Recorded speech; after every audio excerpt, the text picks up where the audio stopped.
Michael Caine, a cherished figure in cinema, has a past that is far from ordinary. His journey includes being locked in a cupboard for an entire weekend, an experience that would leave most shaken. He endured days strapped to a bed, a harrowing ordeal that tested his resilience. One of the most peculiar moments in his life was a dinner date with the legendary Peter O'Toole, which turned out to be anything but typical. The shadows of his childhood loom large, particularly the devastating loss of his mother. This tragedy was compounded by the shocking revelation that she had been deceiving the family about her life. The truth of her heartbreaking secret emerged only after her passing, leaving Michael to grapple with the complexities of grief and betrayal. As we delve deeper into the extraordinary life of Michael Caine, we uncover layers of experiences that shaped not just his career, but the man behind the iconic roles. On March 14, 1933, the world welcomed Michael Caine, who was born Maurice Joseph Mel White Jr. at St. Olave's Hospital in London. Growing up in a working-class family, his parents worked tirelessly to provide him with a good life. However, the realities of life in London during the early 1930s often forced them to resort to desperate measures to make ends meet. The economic struggles of the time were palpable, and many families faced hardships that shaped their lives. Michael's early experiences in this environment would later influence his acting career and the roles he chose. The challenges of his youth instilled in him a strong work ethic and a determination to succeed. Despite the difficulties, his parents' love and support played a crucial role in his development. As he navigated his formative years, the vibrant yet tough streets of London became the backdrop for his dreams and aspirations. This early life laid the foundation for the remarkable career that would follow, as he transformed from a boy in a struggling family to one of the most respected actors in the film industry. When World War II broke out, Michael Caine was too young to join the fight, but the war changed his life in many ways. The conflict led to the destruction of his home during the Blitz, leaving a significant mark on his childhood. After the war ended, his father returned home, and the government provided the family with a prefabricated house in Elephant and Castle. This arrangement was meant to be temporary, but the family ended up living in that house for 18 years. Despite the long stay, Caine did not mind the situation. He had previously lived in small apartments that lacked basic amenities like toilets, so the prefab house felt like a step up. It offered him a sense of stability and comfort during his formative years. He knew that he would eventually leave behind these humble beginnings, but for the time being, the prefab house served as a solid foundation for his future aspirations. The experiences of his early life, shaped by the war and its aftermath, would influence him in ways he could not yet foresee. Before he could begin his life in earnest, Michael Caine had to do his part for his country as part of his national service. He joined the Royal Fusiliers, a regiment known for its rich history and bravery. This decision marked a significant turning point in his life. Eventually, he saw active service in Korea, a conflict that was both intense and challenging. During his time there, he witnessed the horrors of combat firsthand. The sights and sounds of war left a deep impression on him, shaping his views and experiences in ways he could not have anticipated. The brutality of battle, the loss of life, and the struggles of his fellow soldiers changed him forever. These experiences instilled in him a sense of resilience and a profound understanding of human nature. The lessons learned in those difficult times would later influence his acting career, adding depth to the characters he portrayed. The memories of Korea remained with him, a reminder of the sacrifices made and the realities of life that extend beyond the silver screen. As a youth, Michael Caine held communist sympathies, a viewpoint that was understandable given his working-class upbringing in London. Growing up in a modest environment, he was influenced by the struggles of the working class and the promises of equality that communism seemed to offer. However, this perspective underwent a significant transformation when he served in the Korean War. During his time in Korea, Caine witnessed firsthand the harsh realities of life under communist regimes, particularly in North Korea and China. The treatment of citizens in these countries was shocking to him. He saw the oppression, the lack of freedom, and the suffering that people endured under such systems. This experience was eye-opening and deeply unsettling.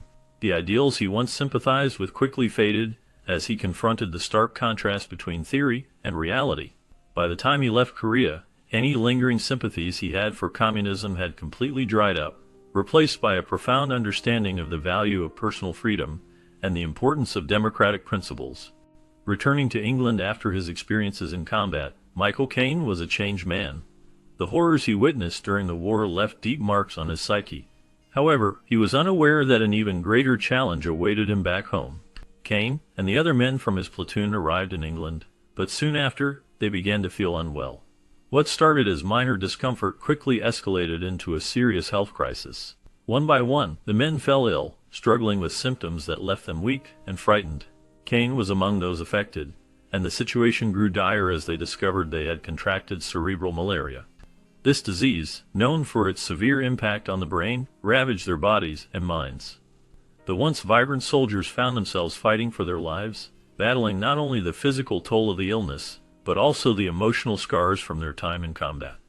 The combination of their war experiences and the onset of cerebral malaria created a perfect storm of suffering.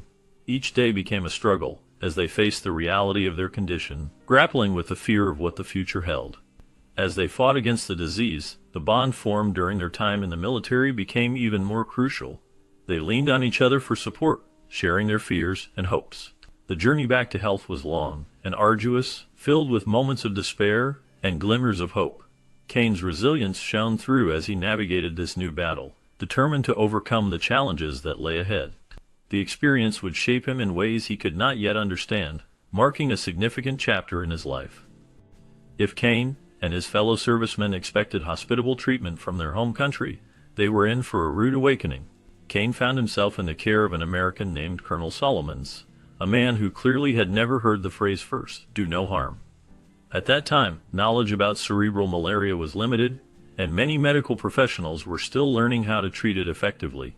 Colonel Solomons was determined to change that by any means necessary. His approach was often unorthodox, driven by a fierce desire to understand the disease and find a cure. Solomons pushed the boundaries of medical ethics, believing that experimentation was the key to progress. He subjected his patients to various treatments, some of which were painful and risky. Caine and others in his care often felt like they were part of a larger experiment, rather than receiving compassionate care. The colonel's relentless pursuit of knowledge sometimes overshadowed the well-being of those he treated. This created a tense atmosphere, where fear and uncertainty loomed over the patients. Despite the harsh conditions, Caine and his comrades had to navigate their recovery while grappling with the reality of their situation. They relied on each other for support, sharing stories and experiences to cope with the challenges they faced. The camaraderie among the servicemen became a vital lifeline, helping them endure the trials imposed by Colonel Solomon's methods. As time went on, the servicemen began to question the colonel's methods and the ethics behind his practices. They wondered if the pursuit of knowledge justified the means used to achieve it. Caine, in particular, found himself torn between gratitude for the care he received and concern for the way it was administered. The experience left a lasting impact on him, shaping his views on medicine and ethics in ways he would carry with him long after his recovery. The struggle for survival and the quest for understanding cerebral malaria became intertwined in a complex narrative of hope, fear, and the relentless pursuit of knowledge. Caine's journey through this challenging time was marked by resilience and the bonds formed with his fellow servicemen, who shared in the uncertainty of their treatment under Colonel Solomons. Rather than treating Caine and his comrades, Colonel Solomon used them for a chilling experiment. Caine and the rest of his platoon found themselves strapped to beds, unable to move. The atmosphere was tense and filled with uncertainty. Solomon left them there, isolated and vulnerable, with nothing but regular injections to keep them calm. The injections were meant to sedate them, but the reality of their situation was far from comforting. For 11 long days, Caine and the others were tied to their beds, enduring the psychological torment of their captivity. Each day felt like an eternity as they wondered what Solomon's true intentions were. The lack of information and the feeling of helplessness weighed heavily on their minds. They were not just soldiers, they were subjects in a cruel experiment, stripped of their autonomy and dignity. The experience left a lasting impact on Caine and his comrades, shaping their understanding of trust and betrayal in the most profound way. The chilling nature of their ordeal would haunt them long after they were freed. After the intense experience, Caine felt as if he had barely survived the ordeal. The struggle was real, and the weight of his restraints felt heavy on his body and mind. Finally, the moment came when they loosened his bindings. It was a turning point for him. As his illness broke, he found himself free to go. But the journey had changed him in ways he could not fully understand at that moment. The experience left a profound effect on him, reshaping his outlook on life. When Caine returned to acting, he did so with a newfound appreciation for life itself. Each role he took on was infused with a deeper understanding of the human experience. He approached his craft with a sense of gratitude, recognizing the beauty in every moment, both on and off the screen. The challenges he faced during that time made him more resilient and empathetic. He began to see acting not just as a job, but as a way to connect with others and share stories that mattered. This transformation allowed him to bring a unique depth to his performances, captivating audiences in ways he had never done before. The lessons learned from his ordeal became a guiding force in his life, influencing not only his work, but also his relationships and personal growth. He embraced each day with a renewed spirit, understanding that life is fragile and precious. This perspective enriched his performances, making them resonate more deeply with viewers. The journey he had undergone was not just a chapter in his life, it was a catalyst for change that would define his future in the world of acting. When it comes to adopting a stage name, Michael Caine chose to keep it simple. Originally named Maurice Joseph Micklewhite Jr., he transformed into Michael White. This new moniker opened doors for him, leading to a role in the classic film Wuthering Heights, where he played a drunkard. At this point in his life, still in his early 20s, Caine was not only making strides in his acting career, but also in his personal life. While working with the Lowestoft Repertory Company, he caught the eye of a beautiful young woman named Patricia Haynes. She was one of those pretty girls he had dreamed about during his teenage years. Their connection blossomed quickly, and they fell madly in love, as young people often do. Before long, they decided to tie the knot, embarking on a journey to build a life together. However, despite their initial passion and dreams, their relationship would not withstand the test of time, and it eventually fell apart. Initially, Caine's career seemed to soar. He secured several roles and even found love, marrying before he turned 22. However, this early success did not last. After those promising beginnings, he faced a challenging period in his life. The bright lights of fame dimmed, and the roles he once landed became scarce. Caine later reflected on this time, describing his first 9 years in show business as really brutal. He felt trapped in a cycle that was more like purgatory than paradise. The optimism he once had began to fade as he struggled to find meaningful work. The industry can be unforgiving, and Caine experienced the harsh realities of being an actor. Despite his natural charm and talent, he found himself in a difficult position, questioning his future in a field that had once seemed so promising. This struggle shaped him, teaching resilience and determination as he navigated the ups and downs of his career. It also didn't help that there was already a Michael White performing on the London stage. Maurice needed yet another new name, and it didn't take him long to find it. Michael White got the call from his agent telling him he needed to find a new name from a phone booth in Leicester Square. Distraught, he looked out across the street, and his eyes fell upon the nearby Odeon Cinema. What movie was showing that day? The Caine Mutiny. The rest, as they say, is history. This moment marked a significant turning point in his career. The name change not only distinguished him from others in the industry, but also became a part of his identity as an actor. Michael Caine would go on to become one of the most respected and recognizable figures in film, known for his distinctive voice and compelling performances. His journey from a struggling actor to a celebrated star is a testament to his talent and resilience. The choice of his new name, inspired by a film, would forever link him to a legacy of cinematic excellence. By the late 1950s, Michael Caine had established himself in London's theatre scene, making numerous connections that would prove vital for his career. He shared a flat with another young Cockney actor, Terence Stamp. Their friendship blossomed as they navigated the challenges of acting together. During the day, they would go out for auditions, hoping to land roles that would elevate their status in the competitive world of theater. The two young men faced the same struggles, and at night, they would often find solace in each other's company, drinking away their worries and frustrations. This bond not only provided emotional support, but also fostered a sense of camaraderie that helped them endure the ups and downs of their early careers. Their shared experiences in the vibrant yet challenging environment of London's theatre scene laid the groundwork for their future successes. The connections they made during this time would open doors and create opportunities that would shape their paths in the entertainment industry.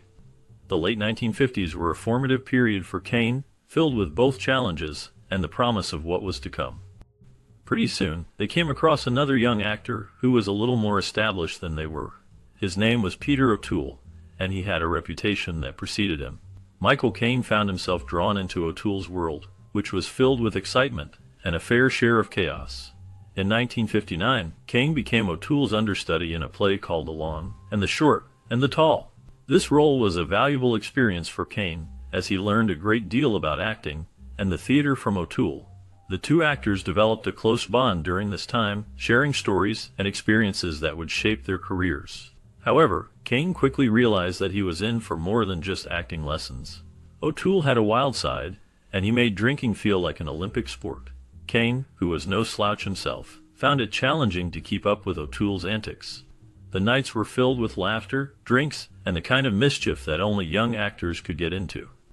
Caine's time with O'Toole was a whirlwind of fun and trouble, leaving a lasting impression on him as he navigated the ups and downs of the acting world.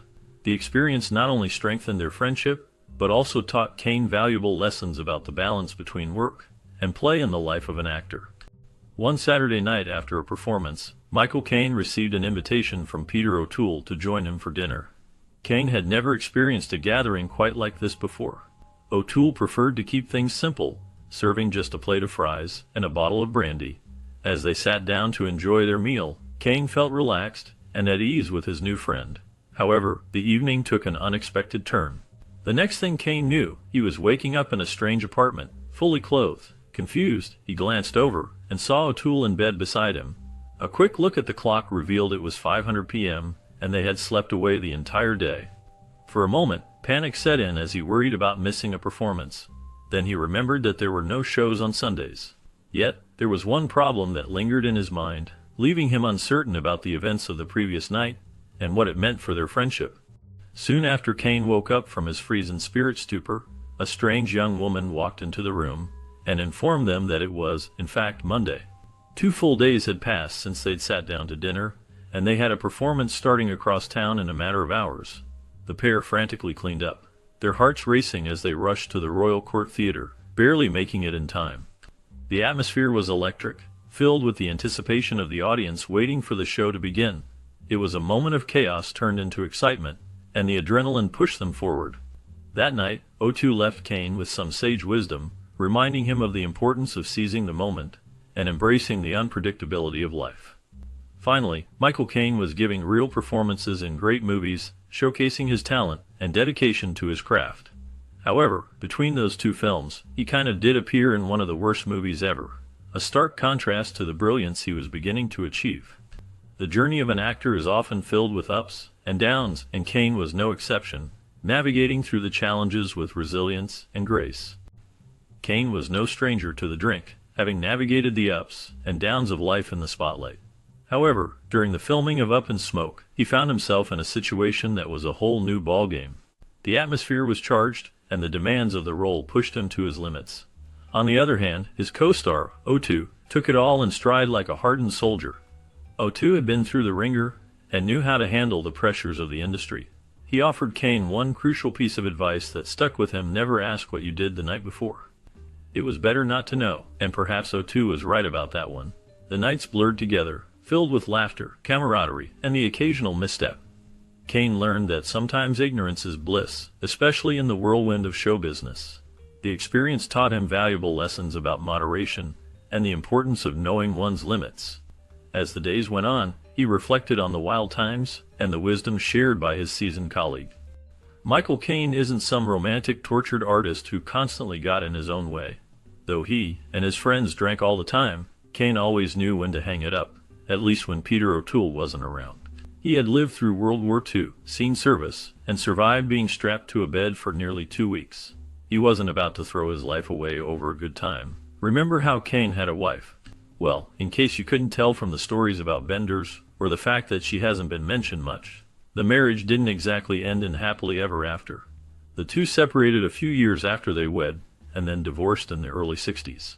Caine wasn't too beaten up about it, though. He had experienced enough in life to understand that not all relationships last. His focus remained on his career and the opportunities that lay ahead, rather than dwelling on the past. He moved forward, embracing the challenges and successes that came his way, always with a sense of resilience and determination. Throughout the 60s, Michael Caine became known not just for his acting talent, but also for his romantic escapades. His love life was filled with a series of high-profile relationships that captured public attention. He was linked to iconic actress Natalie Wood, whose beauty and talent made her a standout figure of the era. Their romance was the talk of the town, showcasing Caine's charm and appeal. Another notable relationship was with Bianca Jagger, a prominent socialite and activist, who was also a muse for many artists of the time. Their connection added to Caine's reputation as a leading man in the world of glamour and fame. In addition to these famous women, Caine was often seen with various models, further solidifying his status as a playboy during the swinging 60s. His romantic life was vibrant and full of excitement, reflecting the cultural shifts of the decade. While his love life flourished, Caine's career was also on the rise, making him a prominent figure in both Hollywood and the British film industry. Though Michael Caine is now celebrated for his distinctive Cockney accent, it initially posed significant challenges in his career. During the early years of his acting journey, London was deeply divided along class lines. The film industry at that time was not as open to working-class actors, and roles for them were scarce. Many casting directors and producers held a bias against accents like Caine's, believing they could not portray important or sophisticated characters. This perception limited the opportunities available to him, making it difficult for him to break into the mainstream. It took an outsider, someone willing to look beyond the traditional norms of casting, to finally give Caine the chance he had been waiting for. This pivotal moment allowed him to showcase his talent and charm, leading to a successful career that would eventually redefine how working-class characters were viewed in film. His journey reflects the broader changes in society and the film industry, where talent began to be recognized over class distinctions.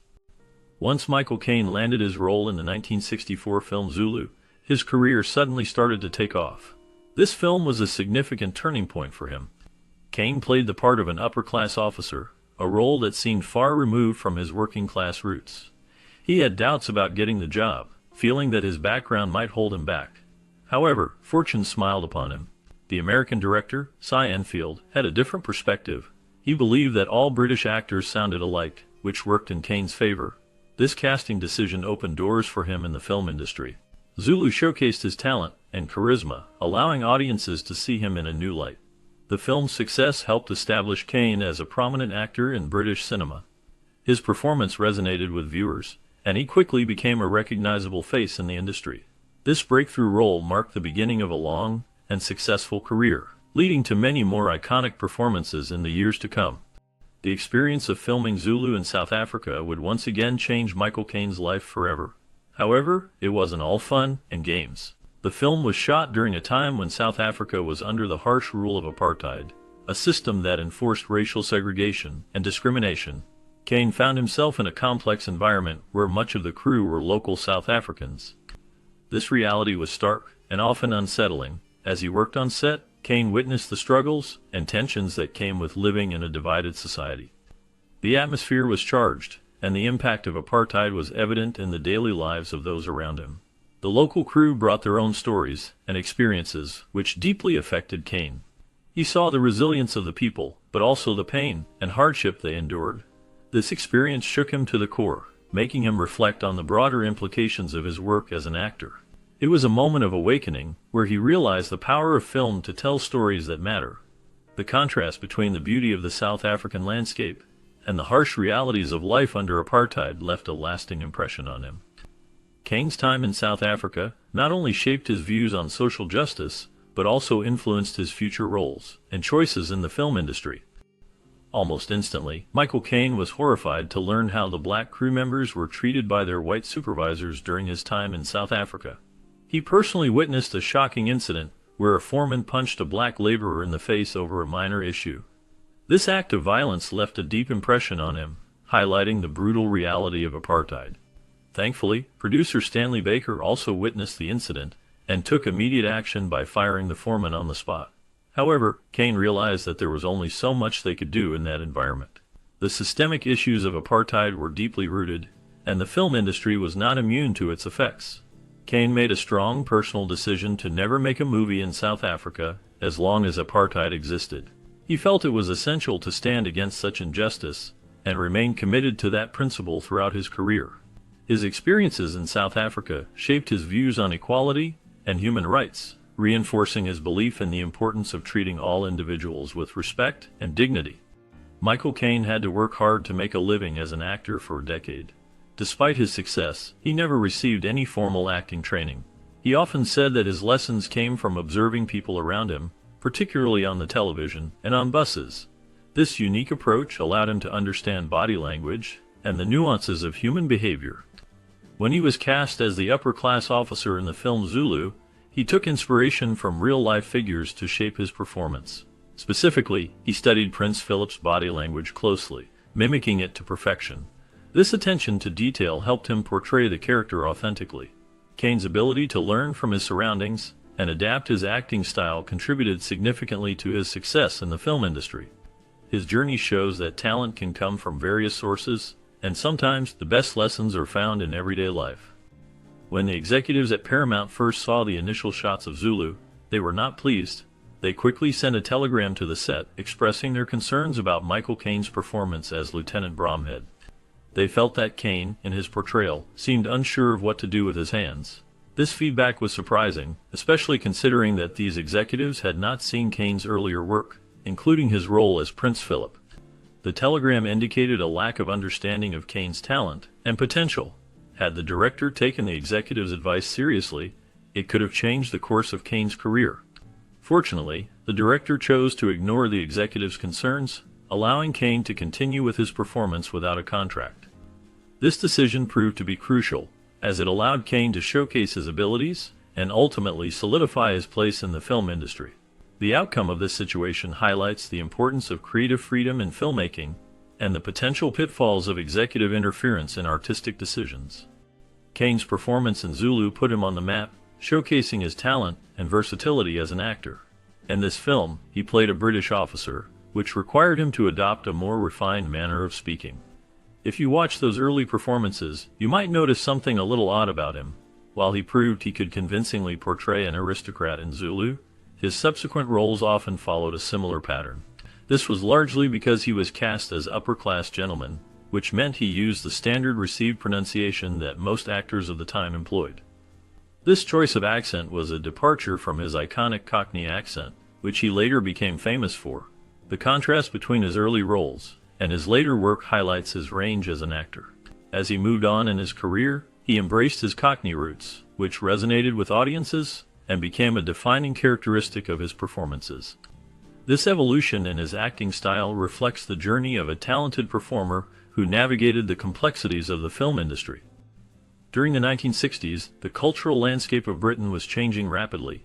The Beatles, with their Liverpudlian accents, were taking the world by storm, and audiences began to crave a different kind of British voice. Received pronunciation, once the standard for British actors, started to wane in popularity.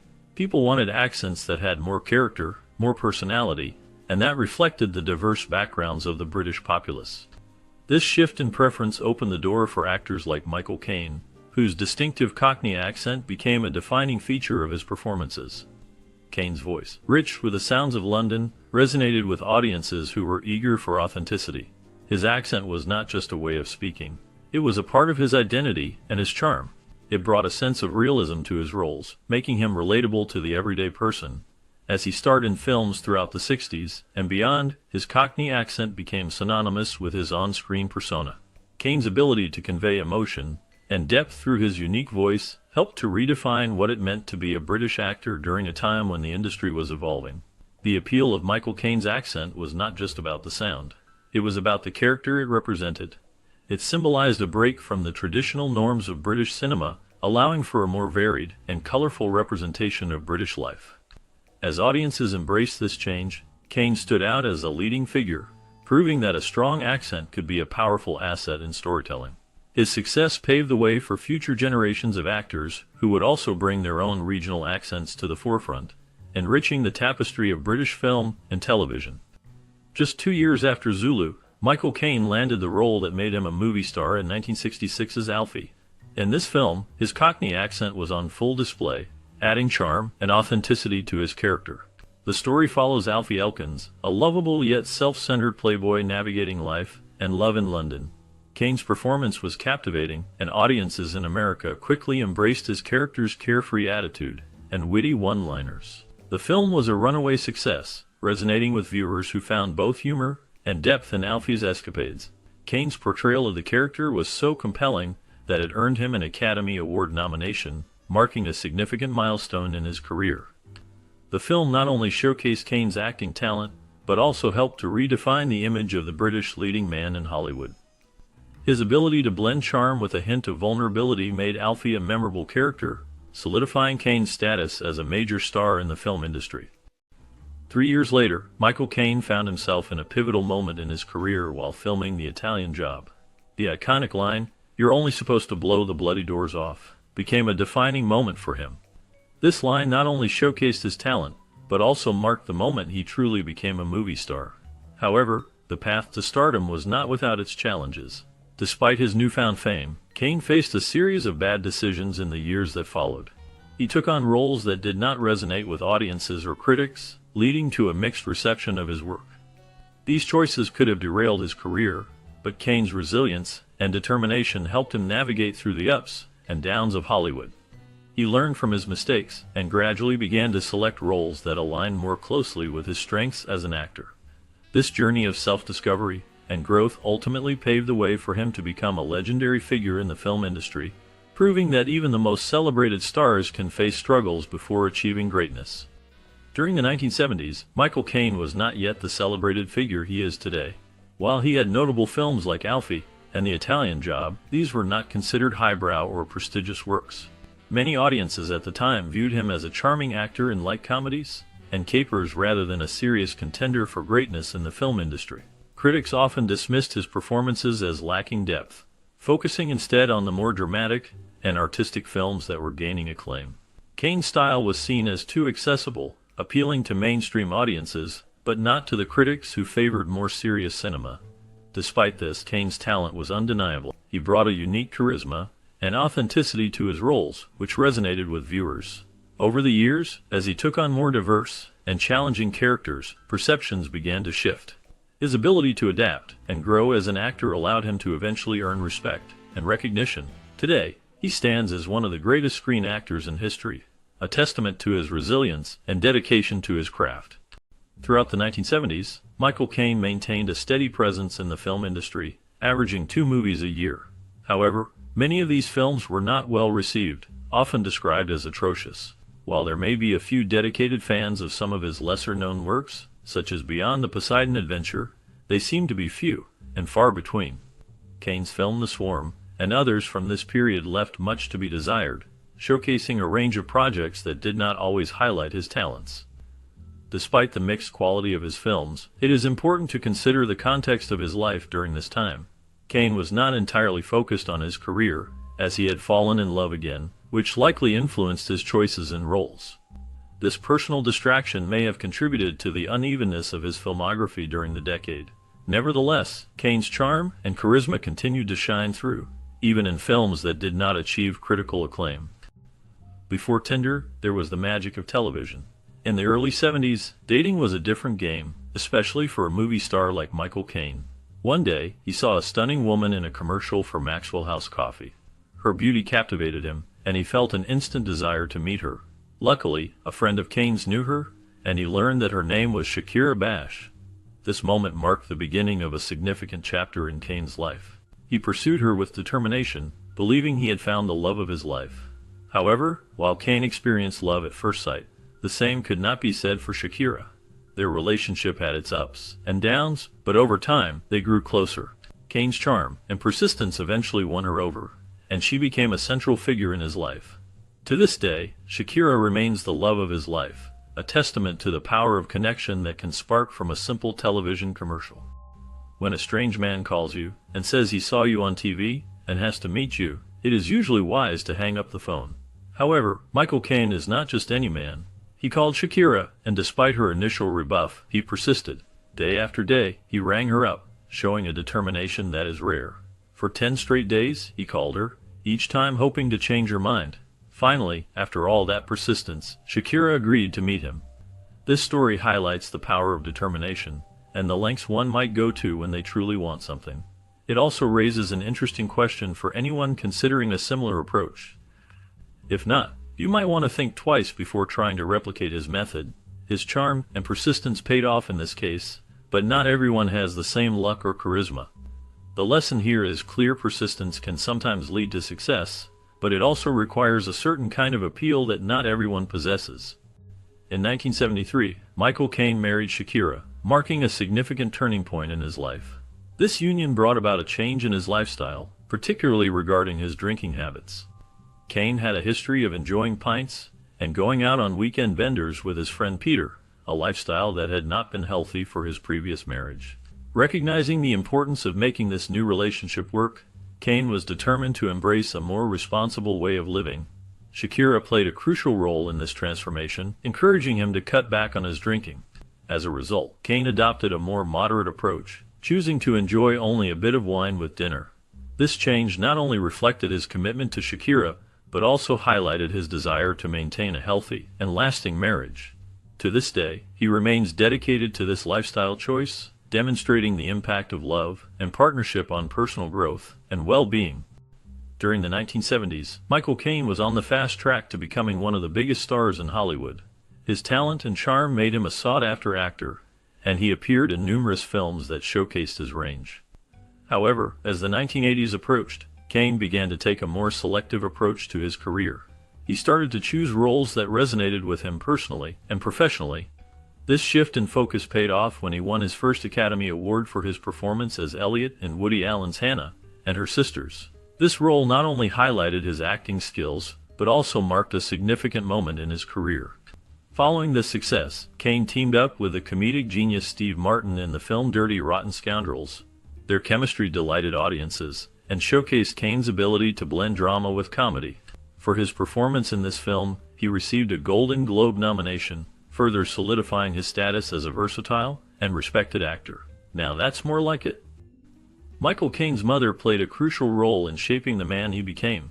She was tough as nails, instilling a hard edge in her son that would guide him through life.